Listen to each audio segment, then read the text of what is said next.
हमारे चैनल को सब्सक्राइब करें और बेल आइकन दबाएं। मैं हूं दयानंद शेट्टी और आप मुझे इंस्पेक्टर दया के नाम से जानते हैं। For more episodes of CID, subscribe to Live Crime and hit the bell icon.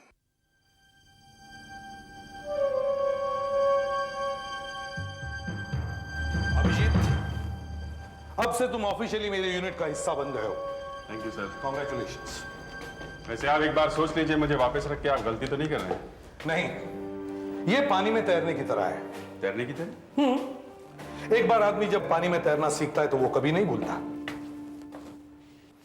20 साल बाद भी उसे पानी में फेंक दो तब भी वो किनारे पर लग जाता है। वैसे आदमी जब एक बार पुलिस ऑफिसर बनता है हमेशा के लिए बना रहता है, अपना काम कभी नहीं भूलता, चाहे कुछ भी हो। सर, एक आदमी काफी देर से अपने ऑफिस के आसपास घूम रहा है। आधे घंटे पहले मैंने उसे वहीं देखा था, ऊपर की तरफ देख रहा है।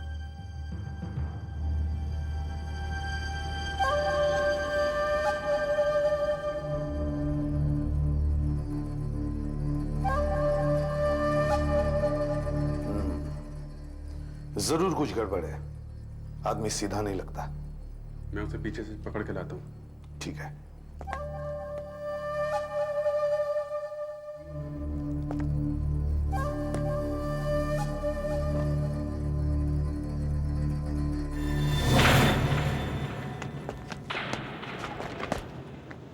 ऊपर चल।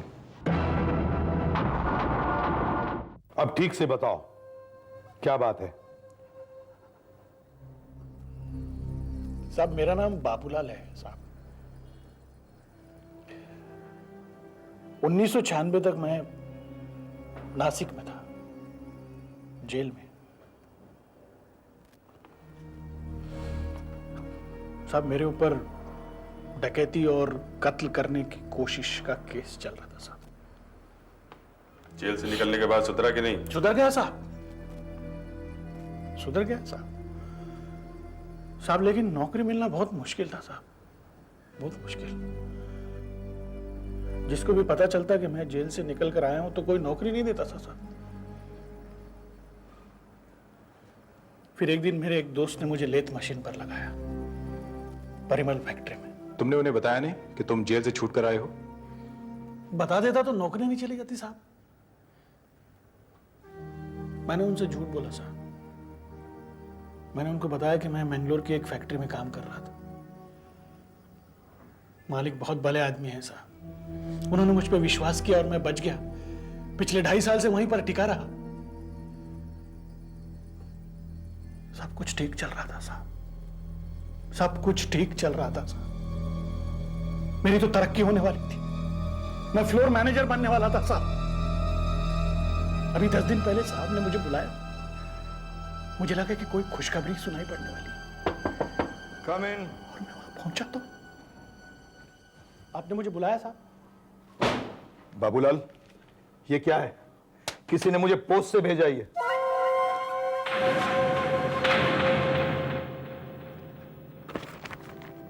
ये आपको किसने भेजा साहब? ये जरूर यहां पर मेरे साथ काम करने वाले किसी आदमी की हरकत है साहब। यहां पे कोई किसी को खुश नहीं देख सकता साहब। ये मुझे कुछ नहीं मालूम, लेकिन तुमने मुझे पहले क्यों नहीं बताया कि तुम जेल काट कर आए हो? साहब, अगर मैं आपको बता देता तो आप मुझे नौकरी से नहीं निकाल देते साहब। मेरे 2 छोटे छोटे बच्चे हैं साहब। देखो, अब जब मुझे पता चल ही गया है तो मैं तुम्हें नौकरी से निकाल देता हूं। ऐसा मत कीजिए साहब, ऐसा मत कीजिए। आप तो जानते हैं मैं कितनी मेहनत से काम करता हूं साहब। साहब, मुझ पे ये जुल्म मत कीजिए साहब। मैंने आज तक पूरी ईमानदारी से काम किया है साहब। तुमने मुझसे धोखा किया, मुझसे झूठ बोला। अब मैं तुम पर विश्वास नहीं कर सकता। मैं आपसे कोई धोखा नहीं करना चाहता था साहब।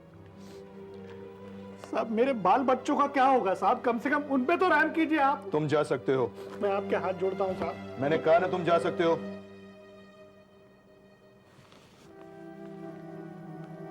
और हाँ, एक बात और, तुम्हारी तनख्वाह का चेक तुम मेन ऑफिस से ले सकते हो।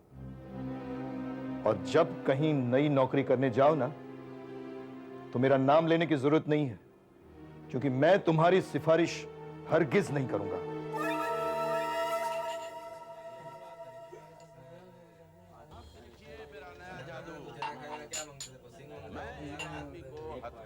और उधार नहीं मिलेगा, बहुत हो गया, ये आखिरी बार है।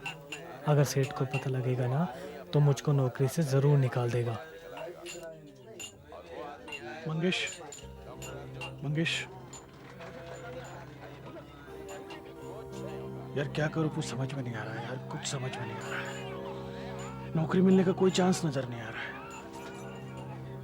तू तो कह रहा था कि तेरा संगम मिल्स में काम हो गया है? हो गया था यार, काम हो गया था मेरा, लेकिन वो लोग रवि कुमार को पूछने को चले गए। वो कमबख्त ने मेरे बारे में सब कुछ बता दिया। उनको पता चल गया कि मैं सजा काट के आया हूं। यार मंगेश, अगर मुझे नौकरी नहीं मिली ना तो पता नहीं मेरा क्या होगा यार। मेरे बच्चे की स्कूल की फी भरनी है, घर में अनाज का एक दाना नहीं है, पता नहीं क्या होगा यार। यार तेरे होटल में नौकरी लगा दे ना मेरे को, तो वेटर की कर लूंगा यार। नहीं यार, अभी कोई जगह नहीं है और सेठ अभी यहाँ पे किसी को रखने वाला नहीं है। और अगर तू पैसे नहीं देगा ना तो सेठ मुझको भी नौकरी से बाहर निकाल देगा। यार तू आसपास के होटल के अपने दोस्तों को ही पूछ लेना कम से कम। यार मंगेश, मैं कोई भी काम कर लूंगा, कोई भी। मैं तेरे हाथ जोड़ता हूँ यार, कोई काम दिला दे। मैं झूठे बर्तन धो लूंगा यार, कोई भी काम कर लूंगा, सिर्फ काम दिला दे बस। यार डरता हूँ कहीं कहीं दोबारा मेरे हाथ से कोई गलत काम ना हो जाए। अरे क्या बकबक कर रहा है तू? फिर से जेल जाने का इरादा है क्या? नहीं यार, इसीलिए तो नौकरी ढूंढ रहा हूँ। देख, किसी भी तरह की कोई भी नौकरी हो ना तो मुझे बताना। मैं तेरे को एक नंबर देता हूँ। कागज है तेरे पास? हाँ इधर है, पेन दे। ये नंबर है ना मेरे घर के पास के पीसीओ का है। यह आदमी मेरा मैसेज ले लेता है और मुझे बता देता है। कोई भी काम होना तो इस नंबर पे मेरे को फोन कर देना यार, बहुत उपकार हो जाएंगे तेरे। ठीक है। हाँ, ये मेरा नंबर है। आया सेठ।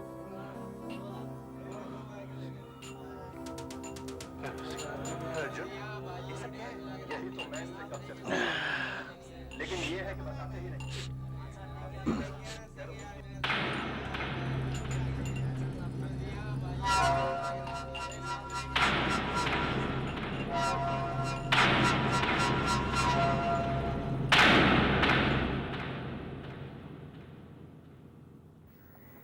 अरे बाबूलाल, क्या है? जरा यहाँ ना तो।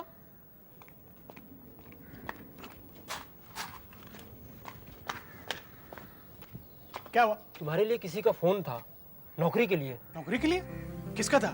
कुछ बोला? कोई नंबर उम्बर दिया? नहीं, पर मैंने उसे बताया कि तुम रोज सवेरे 9 बजे यहाँ मैसेज लेने आते हो, तो उसने कहा कि 9 बजे दोबारा फोन करेगा। 9 तो बज गए हैं, शायद फोन आता ही होगा। हेलो। हेलो, बाबूलाल है? हाँ जी, 1 मिनट। हाँ लो, उसी का फोन आ गया।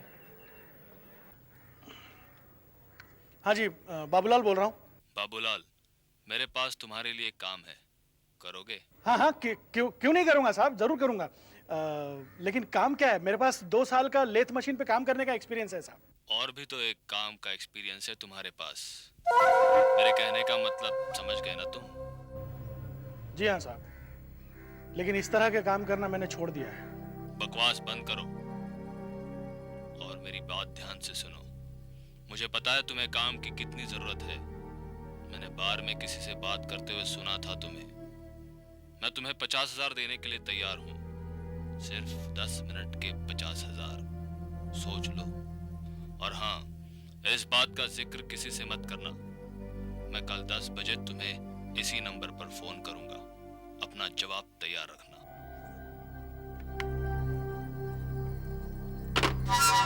वो मुझसे कोई गुनाह करवाना चाहता है साहब, वो मुझसे कोई गुनाह करवाना चाहता है साहब, लेकिन कौन सा गुनाह मुझे पता नहीं है साहब। मैं दोबारा गुनाहगार नहीं बनना चाहता साहब, मुझे दोबारा गुनाहगार नहीं बनना। यही सोचकर मैं सीआईडी के पास आया, लेकिन जब मैं यहां पहुंचा तो मेरी हिम्मत जवाब दे गई साहब, और मैं बाहर ही खड़ा रहा। ये आदमी कौन है हमें पता लगाना ही पड़ेगा। इसका एक रास्ता है सर हमारे पास। क्या? सुनो, कल जब 10 बजे वो तुम्हें फोन करेगा तुम उसे हाँ बोल देना। क्या? मैं हाँ बोलूंगा साहब? यस। साहब, मैं किसी मुसीबत में नहीं पड़ना चाहता साहब। मैं बाबूलाल, तुम किसी मुसीबत में नहीं पड़ोगे। हम तुम्हारी हिफाजत करेंगे। उसे पकड़वाने में तुम्हें हमारी मदद करनी ही पड़ेगी। अगर वो जुर्म करने से तुमने मना कर दिया तो वो ये जुर्म किसी और से करवा लेगा, और फिर ना तो हम वो गुनाह होने से रोक सकेंगे, ना ही ये पता लगा सकेंगे कि वो करवाना क्या चाहता था। देखो, डरो मत, ऑपरेटर की जगह हमारा कोई ऑफिसर वहां होगा। अभिजीत सर। ऑपरेटर की जगह कल तुम बैठोगे, ओके सर। उससे बात कर लेना। और बाबूलाल, अगर तुम वैसा ही करोगे जैसा हम तुम्हें कह रहे हैं तो मैं तुमसे वादा करता हूं कि रवि कुमार से बात करके तुम्हारी नौकरी मैं तुम्हें वापस दिलवा दूंगा। और हां, हमारी मदद करने के लिए पुलिस डिपार्टमेंट से तुम्हें इनाम भी मिलेगा। क्यों, करोगे ना हमारी मदद? करूंगा सर। भाई साहब बताइए ना इनको, ये जो बोले ही चले जा रहे हैं, जल्दी कीजिए ना आप। नहीं, ओ साहब, इतनी देर से बात कर रहे हो, दूसरों की भी बात करने दो ना। हाँ। कॉलर आईडी और रिकॉर्डर रेडी है, सब कुछ एकदम तैयार है। अच्छा, करने दो ना साहब, लाइन लगाए हुए हैं। भाई साहब कीजिए ना, जल्दी कीजिए ना। ओके ओके, मैं बाद में फोन करता हूँ। ओके, लो करो, जौहरे फोन करना है, करो आप।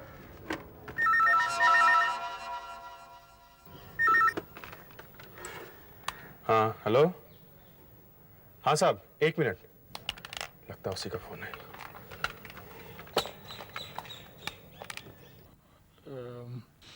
Hello hello. तुमने फैसला कर लिया? जी हाँ, मैं तैयार हूँ, लेकिन मुझे करना क्या है? खून करना है।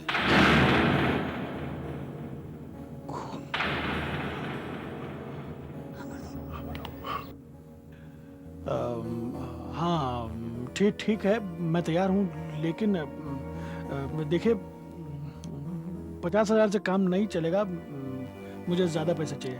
कितना? 1 लाख? 1 लाख? हाँ ठीक है, 1 लाख। मुझे एडवांस चाहिए। हाँ, और मैं आपसे मिलना चाहता हूँ। मैं तुम्हें 25,000 एडवांस दूंगा, बाकी काम होने के बाद। और आज रात 9 बजे तुम मुझे एसएल सुपरमार्केट में मिलोगे, वर्सोवा 10th रोड। और एक बात ध्यान से सुनो, ट्रॉली लेकर वहां पर खरीदी करने का नाटक करना। मैं तुम्हें वहीं मिलूंगा।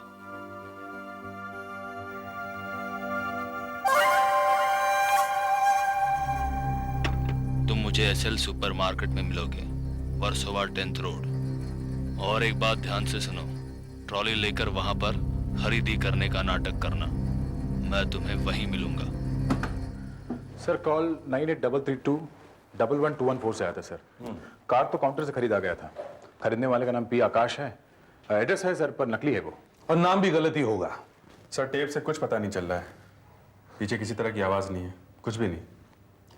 बाबूलाल, आज रात 9 बजे तुम सुपरमार्केट जाओगे और उस आदमी से मिलोगे।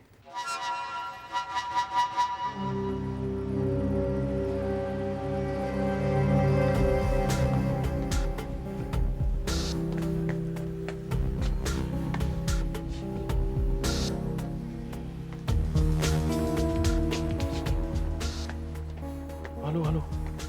हाँ, बाबूलाल बोल रहा हूँ। सब सुन रहे हो? सब सुनाई दे रहा है। दया, बाबूलाल से कहो उसकी आवाज साफ सुनाई दे रही है। ओके?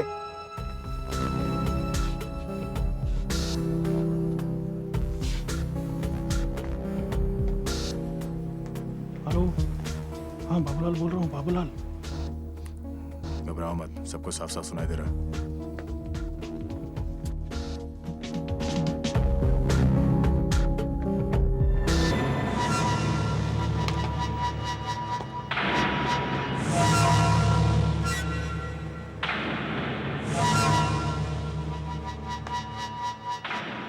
हाँ लगता है वो आ रहा है।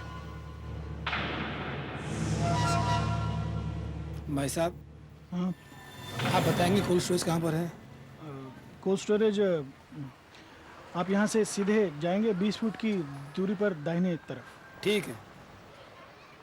एक मिनट, वहाँ से मत जाइए, आइए इधर से आइए। भाई जरा इनको कोई दिखाना है कोल्ड स्टोरेज। आइए, मैं छोड़ देता हूँ, सीधे चलिए।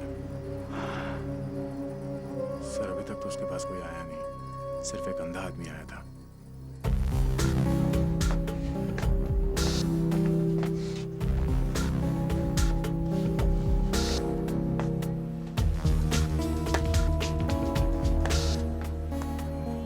दया, एनी लक?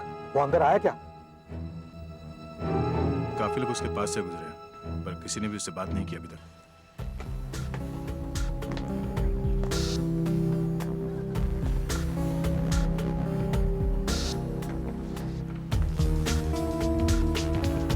पौने 10 होने को आए, एक भी आदमी दिखाई नहीं दिया अभी तक। सर पिछले 20 मिनट से कोई स्टोर में घुसा भी नहीं। कहीं ऐसा तो नहीं कि वो आया ही ना हो? भगवान जाने, स्टोर बंद होने का टाइम भी हो गया। सुपरमार्केट बंद होने का टाइम हो गया है। प्लीज आप लोग अपने अपने आइटम कैश करा लीजिए। वो अब तक नहीं आया है। मुझे बिल भरने जाना पड़ेगा, दुकान बंद हो रही है।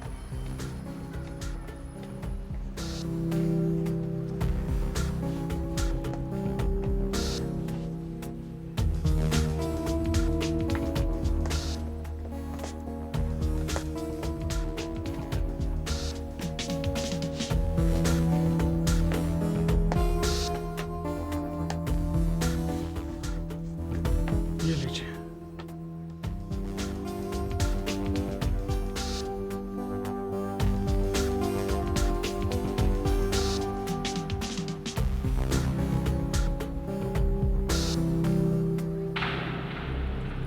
एक्सक्यूज मी सर, ये पैकेट आपका है? क्या है इसमें? आप ही के बैग में था, अभी को मालूम होगा। आपका है? हाँ हाँ, शायद मेरा ही है।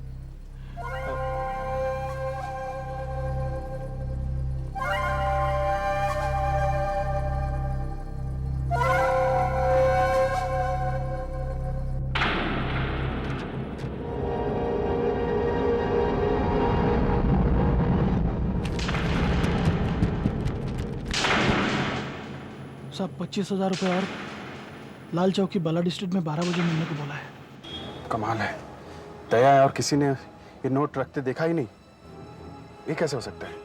सर पता नहीं वो पैकेट किसने रख दिया। काफी लोग उसके पास से गुजरे पर कोई रुका नहीं। सुनो, अंदर कोई कस्टमर है क्या?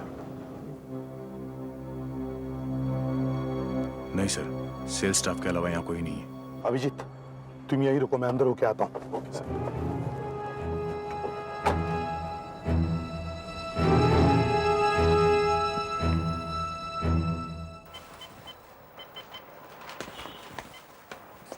दुकान बंद हो गया। ये बस कुछ लेना है, बंद हो गया। 1 मिनट के लिए प्लीज। इधर आओ, क्या हुआ?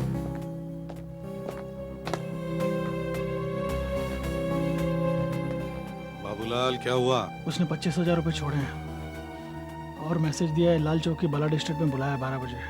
कितने बजे? 12 बजे। कोई बात नहीं, 2 घंटे तुम वहां पहुंच जाओ। तुम्हारी हर तरफ पुलिस होगी, डरना मत। मैं निकलता हूँ।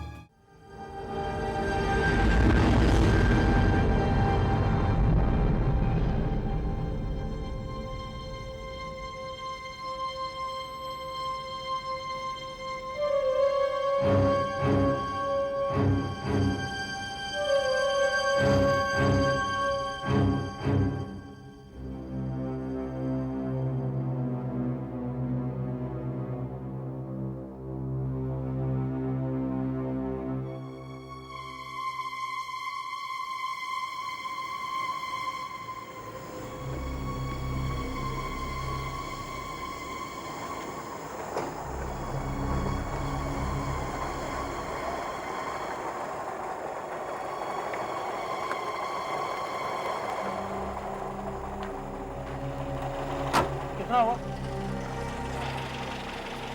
60 रुपया। ये लो। ठीक है सर, बाबूलाल तो आ गया।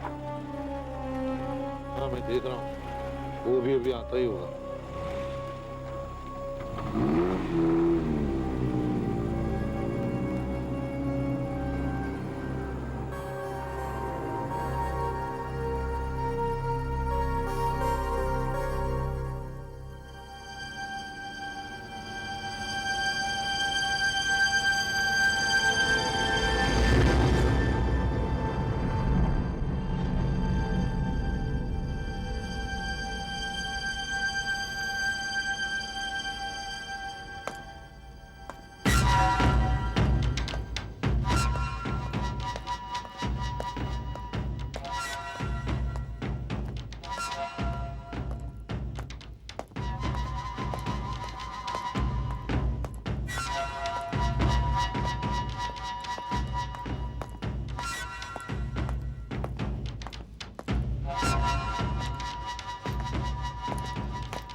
हाँ तुम ही हो ना Babulal?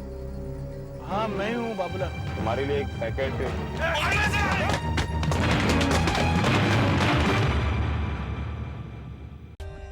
For more updates, subscribe to our channel, click the show links and enjoy watching the videos.